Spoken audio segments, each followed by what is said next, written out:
வணக்கம் உறவுகளே. தமிழ்நாட்டில் எவ்வளவோ பிரச்சனை நடக்குது.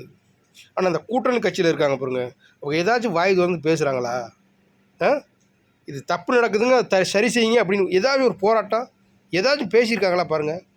ஏன்னா ஏதாச்சும் பேசிட்டா எங்கே அடுத்த முறை சீட்டு கொடுக்காம போயிடுவாங்களோ, நம்மளை கூட்டணியில் சேர்த்து வச்சுக்கிறாம போயிடுவாங்களோ இப்படின்ற பயம். திமுகவோட கூட்டணி வச்சுருக்க எந்த கட்சியாக இருந்தாலும் சரிங்க, ஏதாச்சும் ஒரு தமிழ்நாட்டில் இந்த பிரச்சனை நடக்குதுங்க, இது மக்களுக்கான பிரச்சனை, முன்னெடுக்கிறாங்களா சொல்லுங்கள் பார்ப்போம். எதுவுமே செய்கிறது கிடையாது. ஏன் தான் இப்படி இருக்காங்கன்னு தெரில. ஆனால் மக்கள் பிரச்சனை தீர்க்கறதுக்கு தானே நீங்கள் எம்எல்ஏ எம்பி ஆகுறீங்க. அதை நீங்கள் கேள்வி கேட்கலேண்டா அப்புறம் எதுக்கு தான் நீங்கள் கூட்டணியில் இருக்கீங்க? எதுக்கு தான் கட்சி நடத்துகிறீங்க? கட்சி ஆரம்பிக்கும் போது மக்களுக்கு சேவை செய்ய ஆரம்பிக்கணுன்றீங்க. ஒரு பதவிக்கு வந்த ஒருபாடு அதை என்னன்றே கண்டுக்கிற மாட்டீங்க.